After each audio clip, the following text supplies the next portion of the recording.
We protest against Advocate Amendment Bill. We protest against Advocate Amendment Bill. We protest against Advocate Amendment Bill.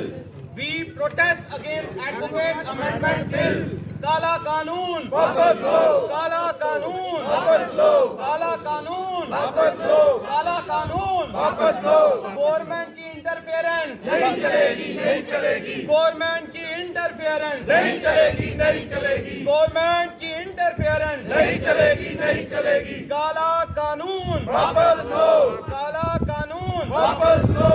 We association Samba जिंदाबाद, association Samba और president district court Samba protest कर रहे हैं, क्या demand? हाँ, आज हमारा ये प्रोटेस्ट करने का एक ही कारण है कि जो जैसे आप सबने सुना है, एक अमेंडमेंट बिल लाया जा रहा है, एडवोकेट अमेंडमेंट बिल, उसके खिलाफ ये हमारा प्रोटेस्ट है। और ये प्रोटेस्ट हमारा इसलिए है क्योंकि ये जो अमेंडमेंट बिल लाया जा रहा है, इसमें हमारी जुडिशियल इंडिपेंडेंस जो है उसको ख़त्म किया जा रहा है। अब इसमें मैं कुछ चीज़ें आपके नोटिस में लाऊंगा, जैसे हमारा जो भी एडवोकेट्स की कंट्रोलिंग अथॉरिटी है, बार काउंसिल ऑफ इंडिया, ये इस अमेंडमेंट बिल से क्या कर रहे हैं, उस बार काउंसिल का जो एक्ट है उसमें कुछ चेंजेस ला रहे हैं, जिससे हमारी जो इंडिपेंडेंस है, जो हम राइट टू प्रैक्टिस करते हैं कोर्ट्स में या लोगों के हक के लिए कोर्ट्स में लड़ते हैं, उस पर इंटरफेरेंस की जा रही है। जैसे उसमें एक चीज़ ये है कि उसमें गवर्नमेंट के नॉमिनेटेड पर्सनस को उसमें इन्वॉल्व किया जा रहा है।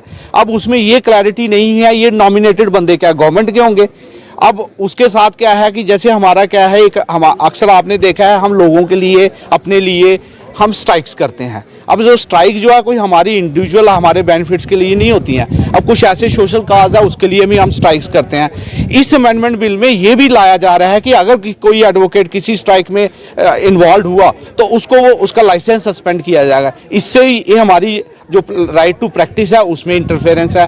तो ये सारे कारण हैं, इस वजह से हमने ये प्रोटेस्ट रखा है। हम गवर्नमेंट से चाहते हैं इस बिल को या तो इसको वापस लिया जाए, अगर ये वापस नहीं ले सकते हैं तो इसमें जो खामी है उसको वहाँ से निकाला जाए।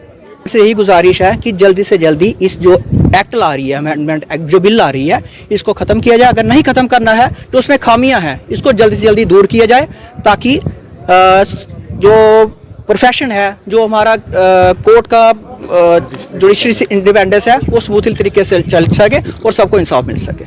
ये जो अमेंडमेंट बिल जो गवर्नमेंट ऑफ इंडिया ने प्रपोज किया है हमारे एडवोकेट्स के लिए, द एडवोकेट्स अमेंडमेंट बिल जो अभी ला रही है, इसमें सबसे जो मेन खामी है वो यही है कि गवर्नमेंट अपने नॉमिनेटेड पर्सन्स जितने भी हैं, वो 3 मेंबर्स वो अपने नॉमिनेटेड ला रही हैं बार काउंसिल ऑफ इंडिया में। जो बार काउंसिल ऑफ इंडिया में अगर आएंगे तो वो हमारी इंडिपेंडेंस, जो बार काउंसिल ऑफ इंडिया एक ऑटोनोमस बॉडी है, उस बॉडी में इंटरफेरेंस करने की सबसे बड़ी साजिश है।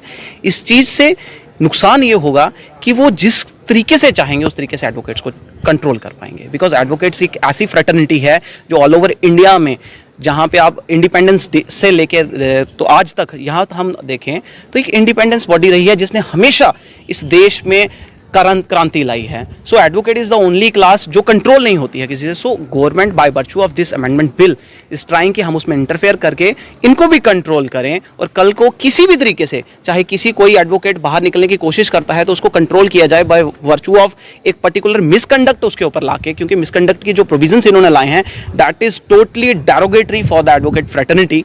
And I request